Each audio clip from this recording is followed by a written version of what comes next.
Welcome to the TRICHOMES Weekly Roll Up, where we cover the latest in state and federal legalization topics and cannabis news headlines. This week, Louisiana Democrat Gary Chambers Jr. released his first U.S. Senate campaign advertisement, where he is depicted smoking a blunt. The New York governor's executive budget was released and predicts cannabis will generate more than $1.25 billion in tax income over the next 5 years for the Empire State.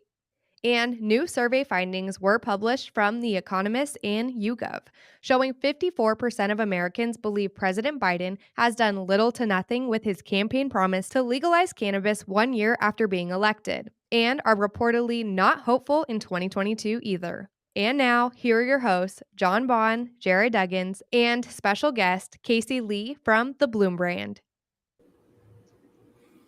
Hey, sir. What's How you happening? doing, John? I'm good, man. How's the week been?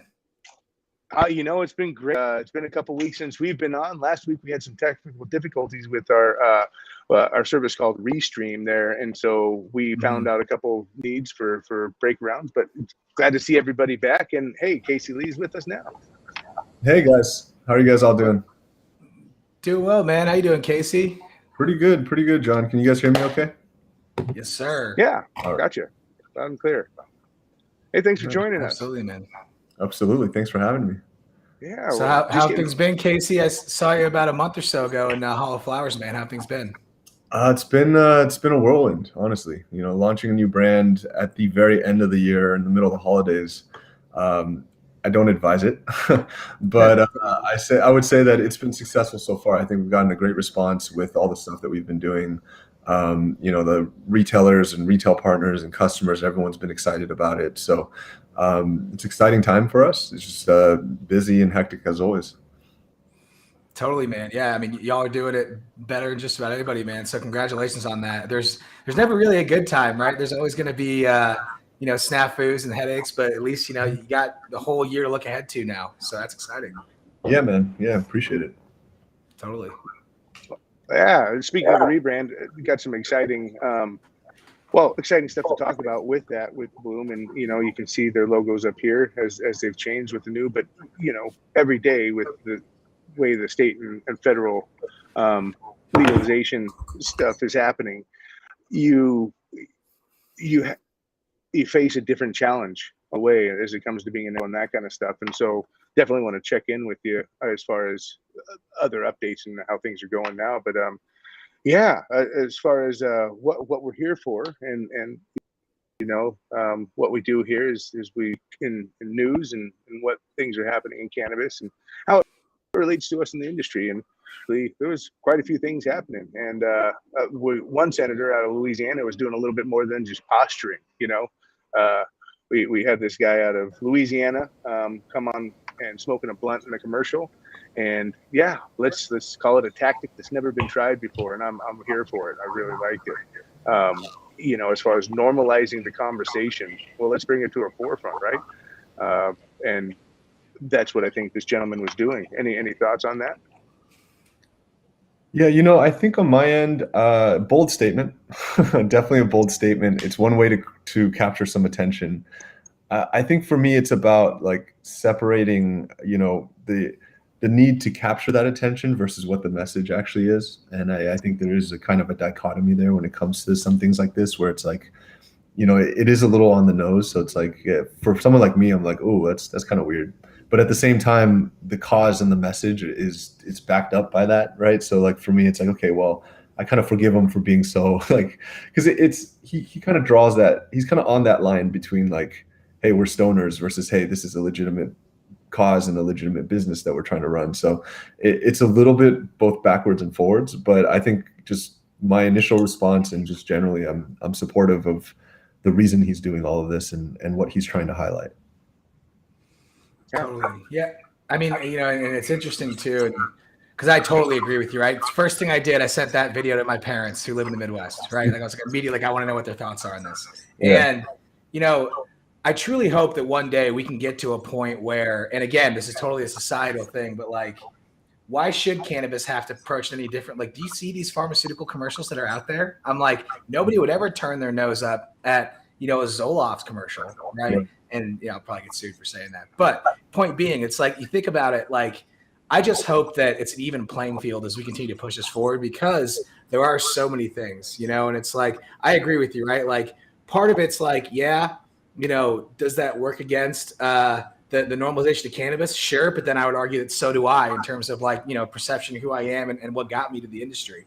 And I'm like, why, like, one of the most exciting things to me about cannabis, and to your point earlier, it's like the groups and the types of folks that it brings together in terms of like folks that are interested in the industry is super exciting to me. And I think, like, whether you're here because, you enjoy, the recreational use of the plant, whether you're here for medical, or whether you just firmly believe that there's people that need to be let out of prison because of it, right? Like, all of those folks end up at the same place on the roadmap as we get down there. And so I'm excited to see like more formal channels like that continue to like, get out there and speak out, right? We're living in a time of censorship now where you're afraid to speak out about anything. So someone to go out on a limb like that, especially someone with that kind of clout, and something as serious as running for a seat at the Senate, right? That's I love that. It's all progress to me, for sure. Definitely. Well, and to both of your points, it's about the message, and really a lot of us and a lot of anybody gets caught up on the fact that he's smoking a blunt. It's about cannabis. It's about the forwarding of that. But really, as he was quoted as saying, he smoked a blunt. I smoked a blunt. This is a quote. Apologize. I smoked a blunt so I could kick these facts about Louisiana to the nation. Our state ranks number 50 in crime and number 49 in opportunity. We need new leaders who address the issues, not play silly games. So when it comes down to that right there, I think the silly games is addressed where, someone else in my state would have gotten arrested for doing this publicly. And I'm over here running for governor. And it's just silly, right? It's time to get past this antiquated BS. So like you said, having been someone that's part of the movement from way back and writing newspapers about not calling us potheads and not calling it pot shops and doing that kind of stuff, I fully understand what you're saying, Casey and John. Everything makes sense on that level. It's, but the message is, hey, people are going to prison for this still. People are having their lives taken for this still. And this is just a bit of a joke. This is what it's for. Right. It's just, it's like, it's kind of shitty, so to speak, that we have to go through the length to get the attention to even call it out in the first place. Totally. Right. That's it. And to that length, right? Like, there's so many folks with far less noble, I guess, like, what's the word? Far less noble ideas that didn't have to go through those lengths. And it's like, but at the end of the day, though, like, the more folks that we have attention on it, I do truly believe like there is no such thing as bad PR and attention to things. At least it requires folks to like take a deeper look.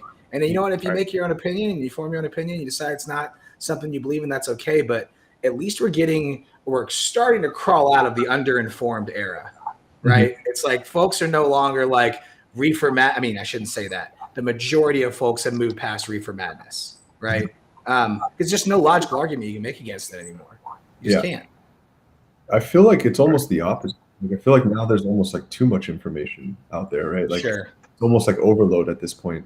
In terms of like, cannabis is doing this, it's curing this, it's helping with COVID. I'm like, wait a second, guys. Hold on. It's really, it is, there's certainly a ton of medical applications, but it's definitely a recreational product also. You know what I mean? And just totally. It's just been overload recently, at least for me. And I know I'm a little biased because I'm sitting here in the cannabis industry, like getting exclusively cannabis media to a certain amount. But it definitely, like, at this point, I'm starting to see like a little overload. And what that means is like there's a lot of misinformation going around also, which it's hard because within cannabis, like, you guys are doing the show, which is fantastic, but it's really hard to understand who to trust. Like, who is that kind of like media resource that you're going to? There's not many. And I know you guys are trying to solve this problem, but I think that's something that just generally as a community, we need to figure out. It's like, if you want to find out things about strains or the products that you're using, like, where do you go? You know what I mean? If you want to find out news, it's really only a handful of groups, and no one's really taken that like tentpole position to be able to say, hey, I'm the resource. This is where you go to find out more. It's just like everyone's saying everything all at the same time. Right. Totally. Yeah, and it's interesting because like you think about that, like that's a larger systemic problem outside of even cannabis, and it's like we're so fortunate to live in this era where you literally can find any piece of information that you would need to find to understand something. And now, as opposed to like, when I was growing up, it was like, here's how you find the information, right? You go to the library, you read books, you read articles, you do these things. And now kids know where to find the information, or people in general, but it's how do you filter that information, which has become the bigger piece of it. And then when you think about something like cannabis that was already demonized to begin with, that's a pretty wild hill to climb for sure. Right. Yeah, it's just the amount of misinformation or like non-validated sources is staggering. Yeah. It's hard to trust it, right? It's hard to trust it. Like I go to cannabis stores all the time, and I have conversations with bud tenders and people working in the stores about products and asking about different products and their understanding of it. And almost every time I get a different answer or different explanation of like what's live resin versus what's a distillate product versus, like, I don't know, so on and so forth. What's a solventless product and what are the effects and how does it work? And every answer I get is different pretty much with the stores I go to. So to me, that's a good kind of example of the amount of information that we have and the lack of actual information, actual resources that we have to get this information. Right. It's a very good point. Very good point. And to what you said, Casey, is ask someone between the difference of live resin, live rosin, right? And most of the time you're left explaining it to the bud tender off at least 6, 7 times out of 10, of which that's the front line, and that is the most influential of people at the point of sale, right? So this is who we have to have educated first, really, in my opinion there. And hey, that is what our job is at Trichomes, is to help be a part of the narrative and show people not just about us doing the news, but who's out there doing it right. That's really what this is about. And I saw Ron Valley comment, I find anything on weed on YouTube videos. And realistically, that is true. You can find just about anything you want out there, but it's finding the right reviews, and which aren't biased by money or influencers being paid to say something. And when it's talking about Delta 8 or Delta 10 or THCO, yes, excuse me, and the ones that aren't necessarily legal, not legal, but dominant here in licensed states, the narrative changes. And a lot of that can be dangerous, because essentially if you're not getting it from a legal licensed source, well, then you're not talking about the same conversation we're having right now, because essentially in these other states where they don't have that option, they're getting what is illicit market. And most of the time it can be dangerous, not the same product. So got to be careful about what you hear and where you hear it from, and the verification. But us and a couple other people, it's about bringing the professionals to the conversation, and bringing this conversation to the forefront. So scream it from the hilltops. You heard it at Trichomes. No, that's it. We're here to work with other science-bearing groups, research groups, and people who are at the forefront of these categories to bring the top research and the top news around. So we're not producing it all ourselves. We're here to bring the best parts of the industry. That brings it back to the legalization topic, right? In the sense that, like, without federal grants and without federal money, we can't, like, the people that are best at doing research, the people at schools and the ones working at universities, they have no access to capital to be able to do this research. They can't, they can't produce research. So we don't actually have good sources because of that. Like, I think if you look at traditionally cannabis, the only country that's allowed true cannabis research and has been doing it for a long time is Israel. And they have the most, like, if you're looking, scientifically, they have by far the most data, but it's the smallest sample size. You know what I mean? Like, it's like if California had the ability to do this, we'd have much more data and better data. But that's all we got. So it's yeah, dude. And so that as a company mission, at least for us, is like a major goal, right? Because that standardization and ability to, like, know what's what. Like, I actually just tied this together as you were saying that. I'm trying to think of another industry that the misinformation is coming from outside of that particular, like, so for example, the misinformation today isn't coming from cannabis companies. It's coming from people that aren't cannabis companies. Whereas, like, you think of pharma, you think of alcohol, you think of all these things, misinformation is coming from the actual companies that exist in that space, whereas like cannabis is trying to find its way out of that. Right. And the struggle for legitimacy there is crazy. And I mean, if someone else could think of one, I couldn't think of another example, which is wild. That's definitely true. It's definitely, although I will say that brands also contribute to the misinformation quite a bit. Sure. Like for instance, like everyone right now has a different definition of full spectrum. So at this point, it's, what the hell does that mean, right? Is it even meaningful at this point for us to say full spectrum? Because everyone has full spectrum, but really that terminology is not applied correctly. So it's kind of based on the convenience of the brand. And I was actually looking at this report on BDS the other day, which was talking about trends for 2022. And one of their main takeaways was to say, okay, how do we move beyond sativa indica hybrid? How do we move beyond strain names? Like that world has become so diluted, like strain names in particular. Now every company is coming up with strain names. Like I think, Jared, I mean, even when we first knew each other, like back in the day, I mean, like the strain names meant something. Like, okay, this kind of refers to an OG, which refers to this, but now it's like, guys, like, like what are we smoking? You know what I mean? And it's diluted meaning so much that it's really hard as a user to actually understand or learn the different strains and what you're smoking and what that does for you, because the volume of that is so great and there's so many different strain names, and that it's more about trend. It's like, how does it sound? How does it look versus what is the actual effect? Where is the basis of this coming from? So I thought that brought that up because it was a really interesting like takeaway from BDS, that like we've gone so crazy with these definitions and this like sometimes everything, there's always new stuff coming at you, that we've diluted the meaning of strains and strain names and sativa indica hybrid. Totally. And my hope, and I'm seeing it start to trend this way, and obviously like, we have a role in this, Bloom has a role in this. Every company in that supply chain in cannabis has a role in making this happen. But, we're starting to kind of crawl out of like the data integrity in cannabis has never been great, especially when you talk about across state lines, especially when you talk about like, you could have the same cut of that strain that we're talking about grown by two different folks that has an entirely different chemical compound. Yep. So it's like, the more that we're able to like, in a mindful way, gather the data around those particular products and understanding like what those impacts are, I think that helps that train move out of the station a little bit. Because you're right, like the strains meant something back in the day. Whereas I know for a fact, without naming names, there are several cultivators that will change a strain name just to have something fresh on the shelf that was something that grew a year or two before that's the exact same cut of something else. I'm just like, interesting. Yeah.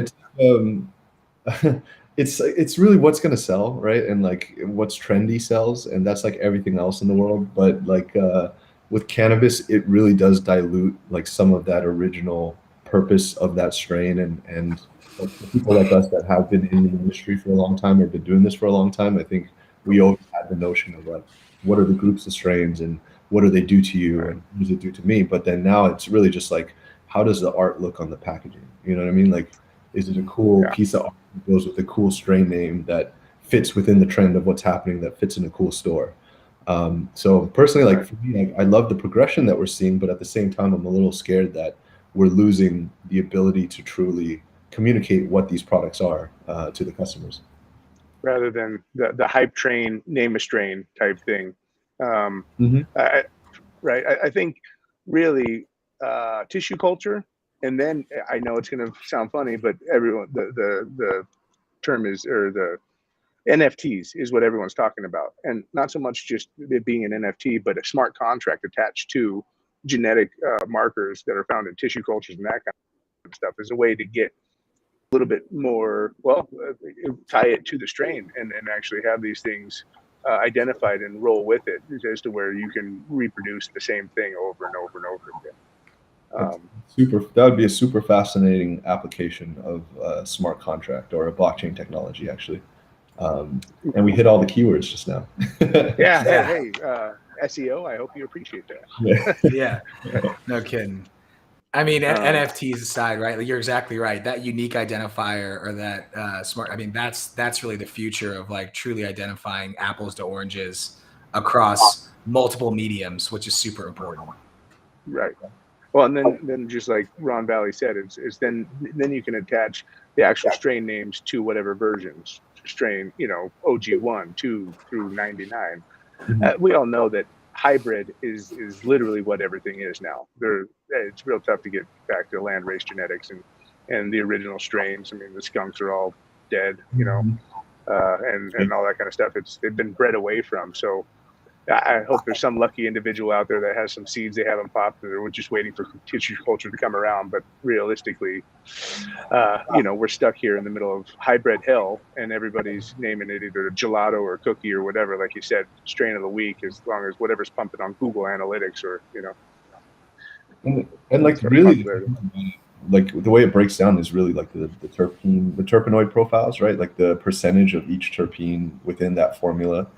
But like to communicate that to a customer or a user, it's like next to impossible. Like do you really remember how much limonene you have in that strain that you like? Like, no, you know what I mean? Like that's not, you can't possibly ask people to do that. So it's an interesting challenge for the industry probably to solve when it comes to this type of information. It's like, how do we succinctly communicate with our customers in a way that they understand what they're smoking so that they can make decisions about what they want to smoke and when they want to smoke it. Right. And that's where like I'm super excited for the future, because as that continues to improve, right, and we are able to like gather the information there, like machine learning and AI has gotten so solid now to the point where like being able to recommend, knowing that like somebody purchased a heavy myrcene product that may have been a first-time cannabis buyer, they liked how that made them feel, to recommend other products that might be heavy in myrcene, right, without them really having to go that deep unless they want to understand that, I think is like super impactful for the space if we can get there. And I know we are, it's just a little ways out, because like there has to be like you said, that underlying like baseline, right, of like what's what, and then we can work from there. But like the source of truth is so important. 100%. Right. And Donkey Limit in the comments brought it up. Customers will find a strain that works and prefer it until the substandard batch, and that's really what the consistency comes up for. Is really whether it's recreational or medical. On the recreational side, it's just, well, if you're an alcohol drinker and you like a certain type of whiskey, or you like a certain batch of rye or something like that, it would be nice to know that you could get it again if you wanted to. But from the medical side, it's like that strain did something for me that other strains hadn't. That tincture did that, and really, again, that consistency is what's going to help that person more than anything, because just flipping around in strains and doing that kind of stuff, you're going to have ones that work for you and then some that don't, and consistency is going to help those people out a lot. Yeah, I wonder if there's a way to have some sort of like governing body or authority basically say that, hey, if you're going to call it this strain, it needs to have this type of profile. You know what I mean? Like to be able to actually say that these it would maintain the integrity of the strains versus just like, this doesn't sound good. You know what I mean? Like, I'm sure there's plenty of good OG Kushes that are being called other things because OG Kush doesn't sell anymore. You know what I mean? But at the same time, like a good OG Kush is better than 90% of the strains out there that you can buy. It really comes down to that quality. So I do understand that. But consistency is hard to achieve without some standards. Right. On the trademarking thing and having people live up to a standard, it's going to be tough because it's a natural plant. You've got a lot of people saying that, but really identifying markers could be a way, and companies could hold themselves to that standard, just like we in California and soon in other states, you'll have testing standards, that make sure that you don't have pesticides, all that kind of stuff. Terpene profiles are already in there. And realistically, maybe the companies hold themselves to that. And when it comes down to flower profiles or concentrate profiles, they have to meet certain terpene markers and consistencies and cannabinoid levels in order to categorize themselves as that. Otherwise, that begins to be a way that the customers can weed that out, so to speak. No pun intended. Always pun intended. Always pun intended. You can't get away from it in our industry, right? Yeah, totally. So yeah, did you have something else to say? No, go ahead. Sorry, did I was going to skip ahead to the Biden poll, because essentially everything that we're talking about here has to do with with uniformity, right? With federal legalization, with decriminalization, with standardization across the board, right? Whether or not the states are going to handle it on their own, which again, I've shared my opinion on that. I don't think we're near federal legalization. I'm hoping we're real close to decriminalization within this time period and this presidential, before 2024 is, I guess, what I'm hoping for. But right now, Americans basically see Biden as not fulfilling his promise to get these things underway. And when it comes down to trademarks, when it comes down to consistency, when it comes down to all these things that are hindering our industry, a lot could be solved with the stroke of a pen, and really polls like this. What do you guys think? I'm throwing it out to you individually, whoever takes. What do you think this does? Do you think this motivates him? Do you think that he now sees it as something to ride on for the next election? What do you think this does for the president? I'm sure Casey's answer is going to be far more intriguing than mine. I have one photo on my wall, and you can see which one it is up there. I think you kind of know where I stand on those types of things. So I'll let Casey answer first. To be honest, your answer would probably be more interesting seeing that. Yeah, no, I mean, I think for me, it's like, it's hard for me to fathom at that level, like at a presidential level, what is going through the guy's head or his team's head, like as they're dealing with this. I know that there is an element of there being a popularity contest to make this whole thing work, and they're definitely thinking about what's convenient for them as they come up with the next election year,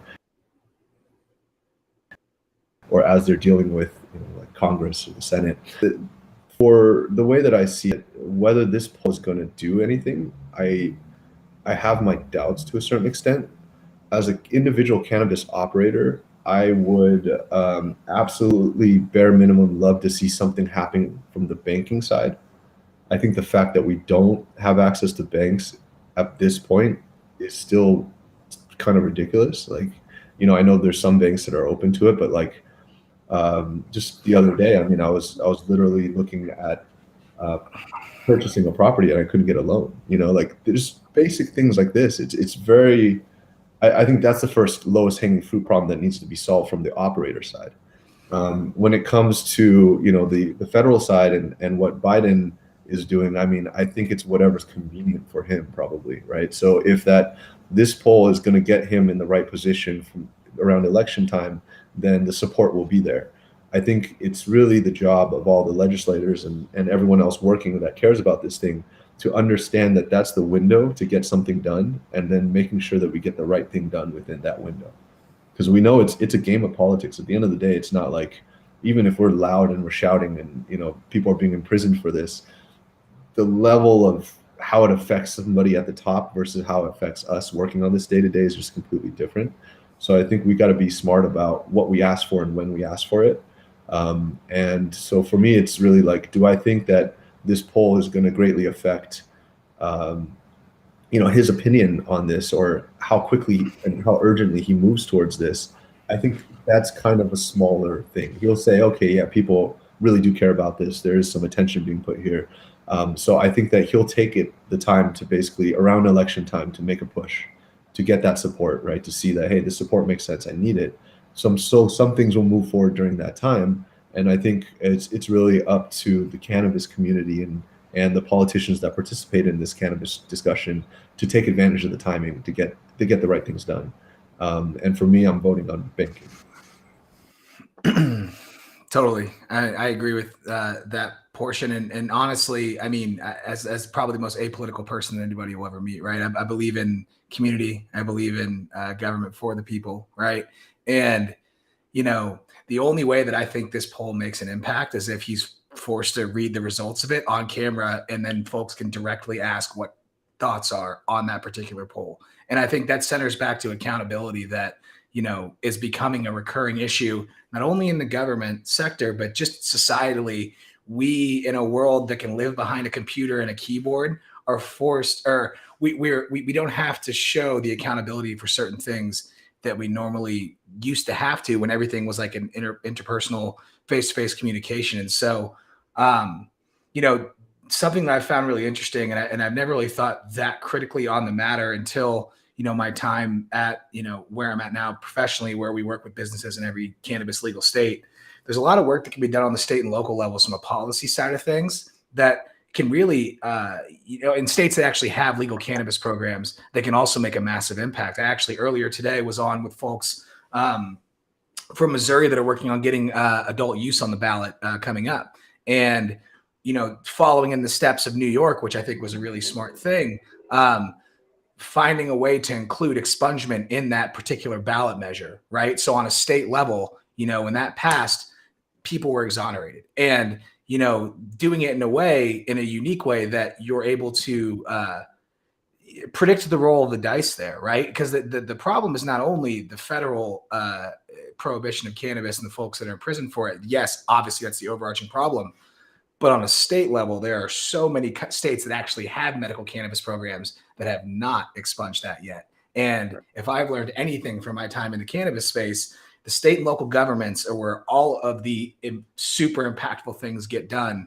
And there's a lot more swing there than what you would think of the massive corporations that are funding lobbyists that are all in the same pockets of Washington on either side of the fence, right? So like two-party system, sure. The money's going to the same folks. And it's like, to that point too, it's like taking action as a community, but like making sure that we follow through and see where that ends up, I think is a responsibility that, we all shoulder as folks that are trying to push the cannabis industry forward. And it's just going to take a larger group of people to be on board with that, as on a communal level. Yeah. And I almost like want to ask, what does it take for us to really get into the ears of the right people at the state level? And I think that's something that, like, I'm kind of glancing at the comments while we're talking, and I'm seeing everyone talking about like how expensive, our cannabis products are. And like, I agree with you. In California, it's probably like 50% of what you're paying is tax. It's not the brands, it's not the companies producing the product. It's the regulatory structure that's in place. It's your excise tax, your state tax. There's being proposed a gross receipts tax here in California. I mean, like that's really, really what's holding us back on a local level. And I think it's really, how do we get the ear of the regulators here before we even worry about, Joe Biden and him sitting at the White House? How do we even get that attention here to be able to at least benefit the industry from a local level first, and ultimately benefit the consumer? Like, nobody wants to pay, 50% tax on anything. Like, it feels communist. You know what I mean? Like, it doesn't feel totally right.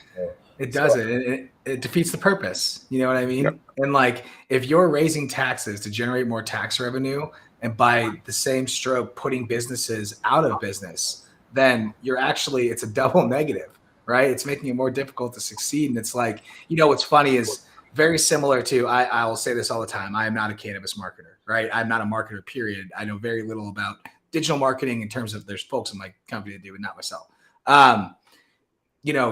So much of cannabis marketing that I've seen successful, and the Bloom does a great job of this, the in-person, face-to-face, here's our brand, here's an actual experience you can enjoy at this, here's a t-shirt, here's a pop-up, here's this, right?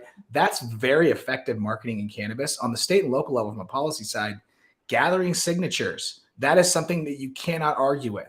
If you are just like putting thoughts out into the ether and expecting that like someone's going to pull that down and say, yeah, this is a great business case reason as to why we should change some policy, it's a whole different story when you allow them to answer why that doesn't make an impact. Okay, California, we've got 500,000 signatures as to why this needs to change. What's your answer on why it shouldn't? And allow them to answer, and then be vigilant on the fact that like, we've done the homework, now we deserve an answer.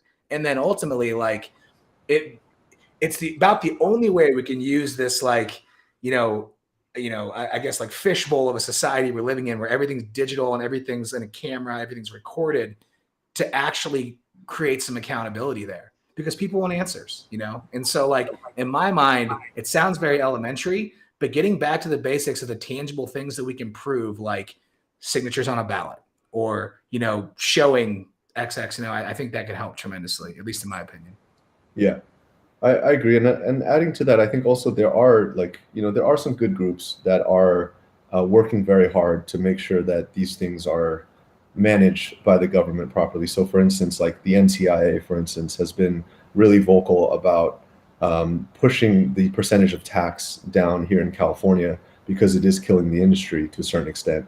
I mean, you saw the city of San Francisco basically drop their cannabis tax, which is unprecedented. That's kind of crazy, right? Like Right.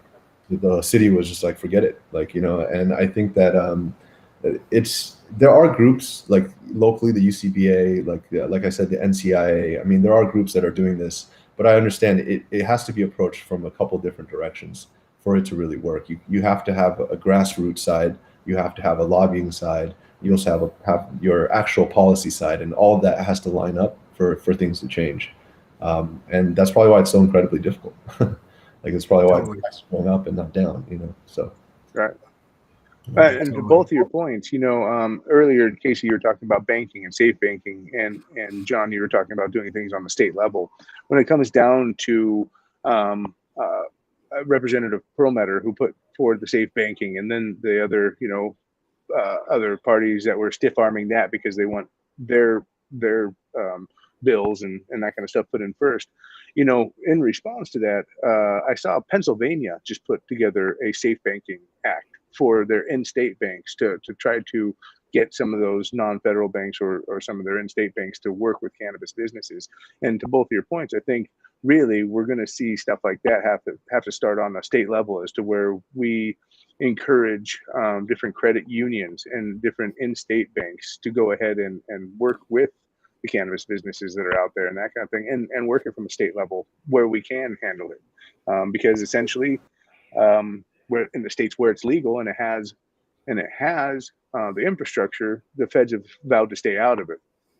And I know it sounds a little bit, I guess, selfish from the standpoint we're all in states of where this happens, but really going after decriminalization on a federal level, making it so that no one goes to prison over a plant anymore, right, is really something that needs to get passed, and that affects everybody along the way. So getting that done before the banking on a federal level, it makes sense. But banking has to happen where the money's being made, or else really everything's being held back from that standpoint as well. So to both of your points, I think it's a smart debate to bring back to the home state, right? It's like, okay, well, we need banking to help this along and to show along the way where this industry is being taxed to death, specifically like you guys were talking about California here. The taxes have gone up. The prices have gone up. The commodity, the price of everything else has gone down, and it's not being reflected in the brands. Why? Because it's all being taken by the state. One of the good foot forwards here was the group of some of the top companies in California saying they were going to hold out on taxes. And, I don't want to shout out just one of them because I can't remember all of them, but that particular group that said they weren't going to pay come November is straight up G'd up right there. You know what? You're robbing us, and you're making it so the people that support this industry can't survive.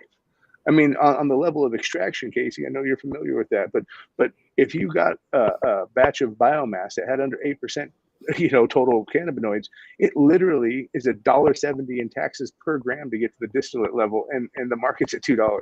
There's literally nothing in there for the farmer. There's no overhead for the people making the oil. There's nothing. It's just the state getting paid on it, and that's just not sustainable. You're right. Mm-hmm. And honestly, something that goes unsung in these conversations a lot, I think, because everyone wants to talk about decriminalization, everyone wants to talk about lowering taxes, and being able to essentially open up the floodgates for the industry to grow, right? I don't hear as many companies, and I know that there definitely are folks that are, but in that same motion, you need to really understand your business as a cannabis operator, and understanding, like, I know that Casey knows down to the gram what it costs to produce and sell their products, right? There are so many operators that don't have that level of insight. And what people have to realize is, like, the day that we decriminalize and all of the great things that come with it, there's also a floodgate to a ton of institutional money, massive CPG brands, and all of these companies that are coming to the space that have already figured this out in other areas. And so to not be focusing on that, controlling what we can control in addition to everything else, it's just as much a disservice if we get to that day and you're not ready for it, and that's like, I don't hear that enough as much as I feel like I should in terms of like folks like really truly understanding like how they run their business. Yeah, no, I would tend to agree with that, and I think that that's the danger of like, pushing for legalization. I think that's like the big danger of it is that it will be grossly mishandled from the regulators, from these companies coming in, from the banks. Like, I agree that, to be honest, I agree that we need to take time with this. Like, it needs to happen in steps. But there's a few steps that are just a lot more important than others. And I would agree also, like, yeah, we are seeing already like sophisticated businesses from CPG, from pharma, from tobacco coming into the industry. I mean, I would say like, some in a lot of other states that are not California. California is kind of unique in that it's a lot of more independent operators, but in states like Pennsylvania, for instance, or Massachusetts or Illinois, like you're looking at huge corporations, corporations basically controlling a good majority of those markets, and you kind of see like what happens there. And again, I'm not trying to call anybody out, but what happens is that they are really good about getting products to you. They're good about putting products there, putting products in store. They understand the business very well. But I think the understanding of the plant itself and the understanding of the product hasn't matched up with that understanding of the business. And that kind of is an example of like, if you go too hard, too fast, and you let these companies in, and then you lose a little bit of what makes cannabis beautiful, which is the fact that it is a plant and it needs to be taken care of, and it needs to also like, it's also an individual experience, right? We can't prescribe to you. Like, Bloom cannot tell you that this vape pen is for will make you creative. Like, I don't know that, right? Like, I know there's strains that could make you feel that way, but I don't think there's any specific one where I can just call it out, because everyone's different. And I think we lose that sense and we lose that connection with the plant as legalization happens. So I think that it's very important that, looking at this from a community standpoint, that we take this in steps. There seems to be a couple basic ones. Banking, we mentioned, getting people out of prison. I mean, these are two things, like, if I had to ask for, like, let's at least do that, because I think that would at least get us a little bit further, and then we can kind of work on the next steps from there. So that's how I look at legalization in general, where I know, like, if I'm on Reddit or something, everyone's screaming, just legalize it, just legalize it. And in my head, coming from the industry, I'm like, well, hold on. Like, let's let this play out how it's supposed to play out, but let's get a couple things done first. Right. Because then the nice thing about, like you were saying, those incremental improvements, right, is that it's a lot harder to sneak in things that we don't like. They've rejected this bill now how many times, right? And it's like, it's harder to go back once we get that. It's like, okay, we got to step one. Now step one can't be undone because it's there. Now step two and one can't be undone. Whereas if we go straight to step four, it's like you have to make some concessions there with things that, like you said, those really big companies are also the companies that are funding those initiatives in Washington to make it happen when they are ready to come in and be successful. They don't pay money. You don't pay money to lobbyists if you're not truly ready to act on something there. And there's a very large company that's very public about them getting behind that and lobbying. And I think everybody knows who I'm talking about, right? And it's just like that incremental improvement is so much better for the industry in terms of, like, to Casey's point, the folks that are involved here, like, we're setting the stage right now for what the industry will be forever, right? And ultimately, like, it's going to live on long after all of us do, right? And our impact and our opportunity to, like, impact that, I think, is one of the most powerful things, because once we get to that point, it's way harder to be undone, and it helps preserve that culture of what this industry really is all about, which is people from all walks of life coming together over like one singular thing.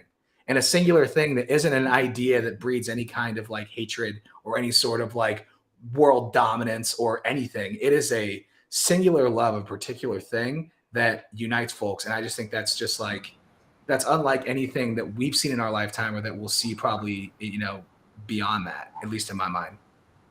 Yeah, to me, cannabis, the cannabis plant represents a certain level of like personal freedom. Like, you can choose what type of experience you want. No one can tell you what it is, and you have that relationship with that plant, and that's something that should be respected. And I feel like that's kind of what it represents.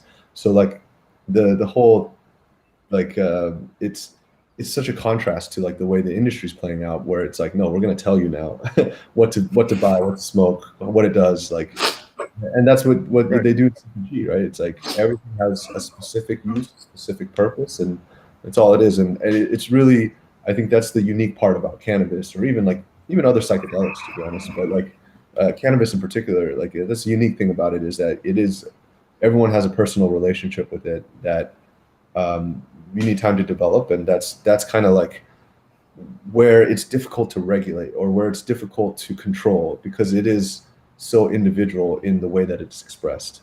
So yeah, it's a tricky job to be a regulator doing this. You're Right. being a lot of different directions. Everyone's trying to pay you money to choose their direction. And probably like the biggest problem is that most of these regulators probably don't actually consume cannabis or understand what it actually is as a product, as a plant, Right.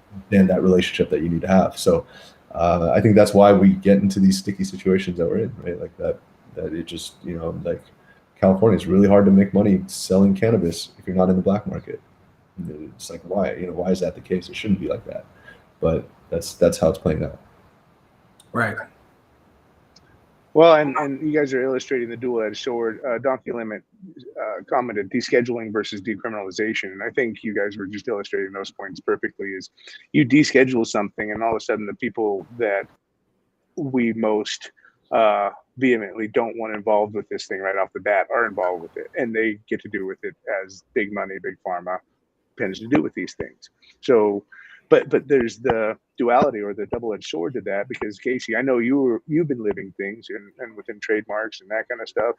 It's tough for cannabis businesses to get federal trademarks. It's tough to do certain things in certain ways. I know you've lived through certain things, and now those are in the past. But you also, on a go-forward level, with rebranding, and then turning into a multi-state operator or a brand that's in multiple states. How does this affect you? I mean, really, you guys gave great points about descheduling versus decriminalization, so we don't really have to hash that out. But where does this put you on your fight to spread the Bloom brand? The trademark issue is really interesting. Well, at least for me. I don't think it's interesting for most people to talk about trademarks. It's really fascinating, and especially like a lot of lawyers are probably super interested in this right now. I know the Federal Trademark Office has a team of like 20 plus lawyers that are working on cannabis specific trademarks full time right now. We were trying to come up with a name for a product, and to be honest, there's like no names available anymore. But the interesting thing about it is that because it's still federally illegal, you can't really have a cannabis trademark. You know what I mean? It's like you kind of cross into other spaces to be able to position yourselves for it, but you're not actually allowed to have it. So Right. I'll give you my example, I think, which is like the one that I dealt with, where Bloom, the old logo that we have was BLOOM with a double O crossed. And it kind of looked like that, right? So like basically what happened to us is we were filing our trademarks as electronic cigarettes because we sell cannabis vapes. Well, as we did this, we caught the attention of a tobacco brand, and this is all public, so you guys can read about it. But the brand is called Cool, KOOL, Cool Cigarettes. Mm-hmm. Same double O, same marker, right? And they came after us and said, "Hey, you guys are infringing on our trademark." Our perspective obviously is like, guys, you guys, like, nobody confuses Cool Cigarettes with Bloom cannabis vape pens. I don't think anyone's ever thought about that connection before, except for your lawyers. But I think that's like one where we made it a point to kind of go through and fight, because we wanted to see, hey, this is unprecedented. This actually has not happened before. What happens? Like, how does this play out? Because from our perspective, that was never like, we never thought about these guys making our brand. It was never even crossed paths. And we get to like federal court, and there's a judge, and the judge is like, he basically said, "Hey, listen, guys, like, I prefer you guys figure it out," because the judge also is sympathetic to the fact that like going to trial, going through everything is expensive, time consuming, and usually unnecessary. But for him, he's like, it looks kind of similar. They're both smokable products. I can see some resemblance. And for us, it's like, guys, like there has to be, for trademarks, it's on the likelihood of confusion, right? And for me sitting here where I'm biased, but I think all of us would probably have the same conclusion where it's like, what likelihood is there confusion of somebody seeing a Bloom vape and thinking cool cigarettes and vice versa? You know what I mean? Like I don't know. You know? That's why litigation in the court is a tough thing for me, because it's not what's logical, it's what you can prove. And it's just like, to that same point. So Casey or Jared, I'm not as familiar with this, but I just heard this in the last week. And so I want to preface that I haven't run this down to see if it's true. I have heard that there are companies, if you're a non-US company, you're able to file for a US trademark on certain things. So like people are out there trying to trademark and patent things like 2-to-1 and stuff like that, and ratioed products. And I'm just like, ugh. It just the holes that exist there for people that have, because to your point too, something you trademark, it's like, how much do you want to spend defending it, right? And like that's where these big companies like Big Tobacco, like if folks don't know what cool cigarettes are, we obviously grew up in very different neighborhoods, but like it's one of those things where like you have like unlimited capital to pay for legal fees, and that's going to drown somebody. I personally was in that situation with the first cannabis business I ever started. And the money that they owed my partner and I at that time, which I'm now thankful for, because I can imagine like not spending more time on that than I did, would have cost me like probably 3 or 4 times that in court to go get it. And it's like the small business operator can't afford to do that, and it's like, it's so unfortunate that folks are so willing to take it to that level where they know that we'll just sit here, fine, here's a continuation, send them a letter. And it's just like, that's where those lines get really blurry. It's like, okay, federal regulation on a federally legal product. And it's like, I'm sure the same thing the judge said to you guys, right? Definitely. Like I felt like I got bullied. Like it was like, okay, I'm a cannabis brand. It's based in California where I have very little margin. I pay tax on everything. And on top of that, I'm being put through this lawsuit that has to go through federal court to a federal judge. And at the end of it, we just ended up agreeing, let's just rebrand this thing and let's move forward. But, it's just definitely like they have resources to be able to do it. This lawsuit pretty close to it almost put us out of business, or it could have put us out of business had we not handled it in the way that we had handled it. And like honestly, like that's pretty unfair to us as a cannabis company and us as a cannabis industry, right? Like it just like that's a risk we take, but at the same time, it's not like the reward is any better. It's not like our margins are crazy, because at the end of the day, we're still paying tax on everything. So it's definitely a really tricky conversation, and just a problem that like I for one never thought I would have. Like fortunately, I think we had some good advice from the lawyers, and I think generally we had the ability to rebrand, and we found a very strong, like creative group that was ready to work with us, and we were able to pull it off. It took us, honestly, we had to rebrand. The time that we had was about 5 months, a little over 5 months, and we've had this brand for 7 years. You know what I mean? So it's like, how do you take that and still have a conversation with our consumers and our retail partners and everybody, and maintain the momentum that we had and pivot it within a 5-month period? Fortunately, we had the team and to be able to make it happen, and I'm really grateful for them. But I think this whole situation illustrates, it's a good example of what is happening within the industry and how challenging it is to actually be a recreational cannabis company, and even a medical cannabis company. Like you got banking, you have trademark law, you have all these things that really, like, a lot of us, the people that are good at making weed, a lot of us are like, we're weed people, right? We're cannabis people. We care about cannabis. What we are good at is making the product. But to have to deal with all of this and have to deal with all these structures, I think that's where the challenge comes in. And then not being able to raise capital against it, because most people won't, there's only a few cannabis funds. There's not a lot of people investing in cannabis. I think all of this kind of plays into that same ecosystem and infrastructure. And the reason why, like we've had, like the US has such a weird route to legalization so far. Like it's been really, really fragmented, really, really strange, extremely difficult.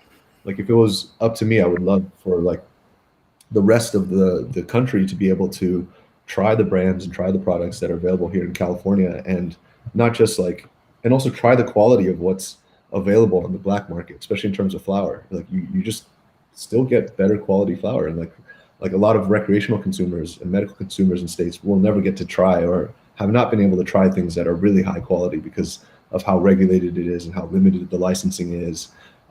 So for me, I really wish that we'd have the ability to get these brands and products out to the rest of the states. And I know like New York, for instance, has this exposure through the black market. And it will be interesting to see how that plays out, how major markets play out, like a New York or like a Miami at some point, Florida, how that plays out, to see if we are able to just overall, as an industry, unify the entire market across all of the states to have better access to cannabis at lower prices. But that's my dream. We'll see how this plays out. You and me both, brother. Totally. I'm right there with you, man. Definitely. You brought up New York, and that was one of the other things we were talking about. And just to your point, they're talking about 56 million in revenue the first fiscal year of 2023. Meanwhile, you've got individual street vendors out there bumping into the chessboards and have these individual bodegas going down, and all of that's willy-nilly out there. They're just going for it, much like California was at first, and most of the states in the pseudo medical market. But again, like you said, that has to do with how fragmented things are. And it's like, okay, well, sure, you can start a legal cannabis business in this state. Where are you going to get it from? And it has to either come in from other markets or it has to be grown illicitly. I mean, here in California, it was like, sure, you can have medical dispensaries, but you can only have 6 or 12 plants at one time, and make sure that you don't grow with your neighbor.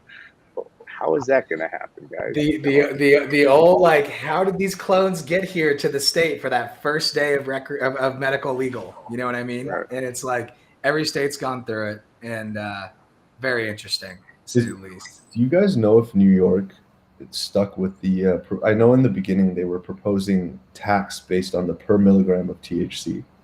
So it was like you would be taxed based on how much THC was in the product. Do you guys know if that's still the case? The what we have here on the story says the earnings from the 9% state excise tax. So they were just talking about that as an excise tax. I don't know that it looks like they maybe changed to an overall pricing tax on that. Yeah, got it. That's good because I remember in the beginning they were proposing tax based on the per milligram of THC, and one, that's an accounting nightmare, and two, that seems silly. So I'm glad. As of yesterday, it looks like they're still planning on taxing per milligram of THC on edibles. It's different for edibles and flower. So you're looking at 3 cents per milligram of THC on edibles, 8 cents per milligram of THC, or I'm sorry, 0.008 cents milligrams THC for flower, which is, come on. Yeah. Is that not more of an accounting headache than anything? Like, do we not have enough problems? If someone needs something to do, I got plenty of things. If folks need things to bide their time at the state and local level. Yeah, it's what it's saying also is by separating by different product groups is that you're taxing some product groups heavier than others, and that also doesn't make sense. Like, why? What's the point of that? Let's talk about test. Oh, sorry. Go for John. it, dude. Well, I was just going to say, one thing that I felt was like, I had the opportunity to get a cultivation off the ground in 2017. It was that first cannabis business that I was talking about. And, Nevada does the wholesale market value tax based on the average of products sold at that particular price. And anytime you put any sort of rules in place, you're going to find folks that are trying to bend and abuse the system. And the way that folks were doing that in Nevada at the time, and the cease to put it into it, is like there were vertically integrated operators that would sell themselves like a $10,000 pre-roll on paper, right? And then obviously that throws, and obviously they would start like outcasting outliers and that stuff. But it's like, anytime you put any sort of system like that in place, folks are going to try and bend the rules, and it's interesting. 100%. Well, I mean, even let's take it away just for a second from cannabis and go into testing and limits of that. It's like, okay, so you're going to test and basis on a per milligram. I mean, even big pharma has a 5% variance based upon over under on testing limits and that kind of thing. So just apply that What, now you're going to tax based upon an admitted variance of which could go up or down by 5 or 10%? Get out of here. Like, let's just go to the lab that tests us lower, right? And slip them a couple bucks. I mean, really, it's such a, like you were saying, John, is essentially that could be a very abused system or whatnot. But again, it's like California, as opposed to Oregon. Oregon doesn't have any taxes between the farmer and let's call it the manufacturing aspect, not manufacturing, but getting it to extraction and or to the retail, right? There's no extra flower tax. And John, correct me if anything's happened in between when it first started and now, but I don't think anything's been implemented on that in Oregon. No, but not to my state-wise, knowledge. I probably should know that better than I do.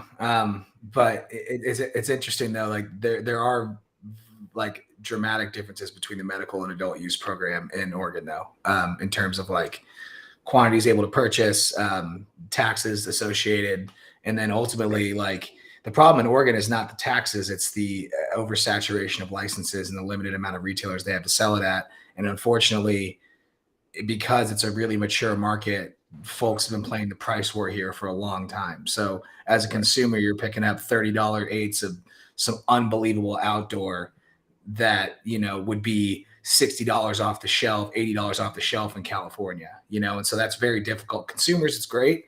As an operator, that's a very difficult business to be successful in. Yeah, I think you touched on a good subject there, where we're talking about the number of licenses given, right? That's a huge thing, whether it's legalization or medical or whatever it is. It's like, how do you make sure that you get the right number of licenses, right? Like, the extreme examples are like Oklahoma, where it's been pretty much open season, and you got, you know, like a couple thousand retail licenses available for a population of 4 million people. California probably has 850 realistically active stores for a population of 40 million people. Like, that makes no sense to me. You know what I mean? Like, it really doesn't. So like regulating that portion of it, it's going to be very difficult, and I think that'll continue to be a challenge in any market we see. Like, I think New Mexico is about to go recreational right now in April, and they've opened up licensing so everybody can get a license as well. And up until this point, they've been very tight. There's only like been a handful of groups that have controlled it, but in that way, it's been pretty. It's done well because you have the same few points. There's enough stores for everybody.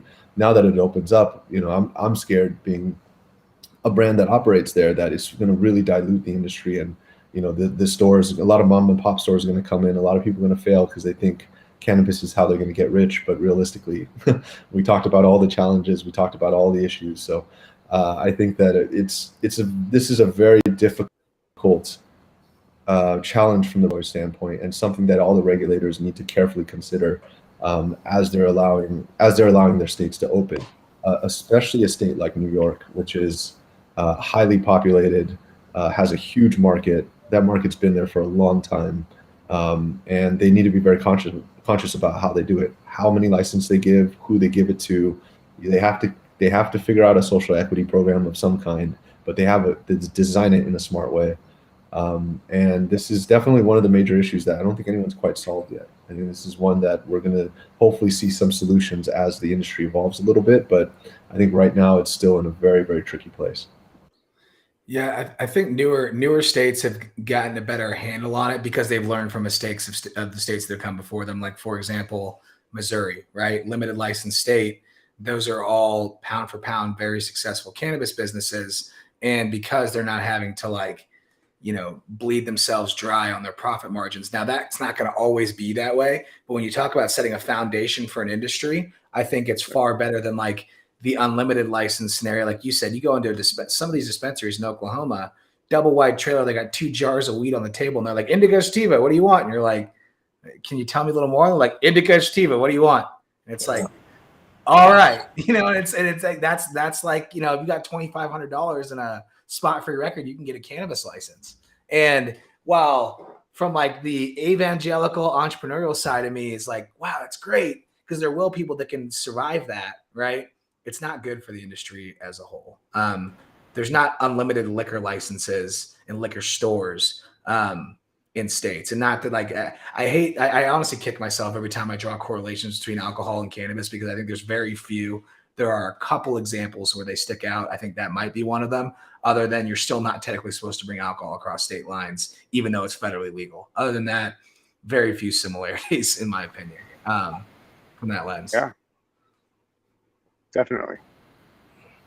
When it comes down to the taxation, I was working within wine, the wine industry for a little bit, and spirits and that kind of thing. And yeah, they actually still have some interstate things to navigate that way as well. But yeah, really, it has to do with and that itself could be a way that lends itself to figuring out how interstate commerce works and that kind of thing between the states that actually have it, as to where there's certain terroirs and certain areas you can grow better wine and do that kind of stuff, and those areas don't want it coming in from other states or out of country and that kind of thing without taxes being levied. Maybe there's ways that we can emulate that way, but like you said, John, it's most of what we can learn from the alcohol industry is how to correct their mistakes along the way if we've been paying attention, right? So Totally. yeah, well, Casey, I definitely want to throw out. We're gonna throw up the whole brand up here, but we couldn't. It was a little bit blurry, so we didn't want to throw that up on the TV behind us to do that kind of thing. No way. We'll go ahead and include that in our thumbnail as people are watching this after the live here. So we'll get the link and logo up on that. But I want to thank you very much for joining us and talking about that. Well, can we get a little bit of how Bloom is doing right now and some maybe new and exciting stuff coming up? Definitely. Yeah, no, and thank you guys for having me on the show. It's definitely been a pleasure. And I think anytime you guys want me, I'm available. I like the conversations that we're having. I think that we represent both the past and current industry well. So I think, yeah, open and happy to be here. So I think as far as Bloom, I think we rebranded here in California. We are working to rebrand in the other states that we sell in, which is Washington, Oklahoma, New Mexico, and Arizona. We are also launching in Massachusetts, which we will be April 1st. That's coming up pretty soon. As far as the brand itself, for those of you guys that don't know, we have two lines. We have a classic line and we have a live line. And essentially, our focus is entirely on vapes. So classic really refers to those original botanical formulations that we started with and have at this point been very much validated as classics. So we have consistent line there. And live is based on live plants that we're creating terpene profiles off of and selling it that way. So those are the two kind of product lines that we have. We also sell a line of dabbable concentrates here in California. We do live resin butters, which have been really, really well received. They're just the guys that make them are really good at doing what they do. So that's Bloom in a nutshell. We're sold pretty much across the state. Here in California, we do also direct to consumer on our side, so you can get it delivered to the house. With the rebrand, I will say that kind of tying into what we talked about, the focus with the branding was very much on presenting the strains. So if you look at the boxes, look at the branding, our brand name is at the bottom corner. Really what you see is the strain name on the top, the type of device, and some sort of visual to tie that in. Because what was important to us was for the customers to learn what are the strains that they're smoking, how does it affect them, and have that be presented by the brand rather than putting the brand name at the top and saying, hey, we're Bloom and this is what you're getting. It's more about, hey, this is what we're presenting to you. And that's been the focus with the branding, which has been very well received so far. So grateful for all the support we've gotten. And as far as what's coming up next, I mean, we're just we're going to have some pretty exciting news coming out very soon about expansion possibly to another country. So I think that's something to look out for. And we're experimenting right now with solventless products, which I think is been on everyone's mind recently. I know it's been around forever, but I think we're just trying to find the right way to scale it and really create consistency around it. So that's where a lot of our research and focus is going right now. Nice.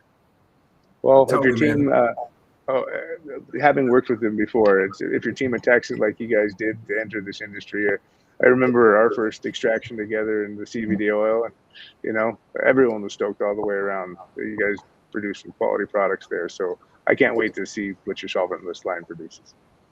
Awesome. No, I appreciate that.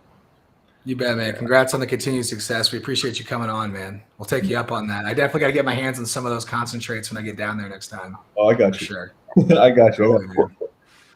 And you're close Absolutely, enough, man. Casey. Is one of those times when John comes into town. Maybe we should all, actually do like the show says and have a weekly roll up and sesh here at the office and talk about some less pressing things, more of the market and that kind of stuff when you're in town. Maybe a little alcohol while we're at it also. But yeah, come on. Ooh. Here in downtown. All right. Twist my arm, man. All right. I'll be there, man. Appreciate you coming on, dude. Thanks, guys. It was a good time. Yeah, you Right bet. on, Casey. Thanks. Have a great one. Yes, later.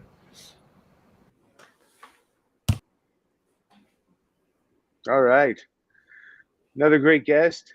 Bloom Brands, they're making moves. They're making moves. They are. They're doing it better than just about everyone, man. I'll tell you what, it's always very cool. I appreciate, I've known of Bloom Brands, but as I've gotten to know Casey a little better, it's always great to know the people behind it. And it's no surprise that they've been as successful as they have. And so I feel real fortunate that we've been able to have folks on the show like that, and we'll continue to as well too, man. So also huge shout out to those that were contributing in the comment section and firing up questions and everything there. Sincerely appreciate that. People probably tune in from all over. But we appreciate everybody coming on with us this week. Yeah, definitely. Thanks again. And we'll be on next week. We're going to be trying to hit this every Friday. As we're going through the holiday, we took a couple Fridays off and reset ourselves after the little beta test run with you guys. But we will be coming on next week. Mr. Bond, do you want to tell them who we're going to be joined by? Yes, we will have a close personal friend and colleague of mine, Maha Hawk, who is the director of retail strategy for GTI, and she's done a ton of other impressive things, but I will let her explain all of that next week. So tune in next week and can't wait to see y'all there. Yeah, right on. Thanks, everybody. Have a great and safe weekend, and we'll talk to you next week.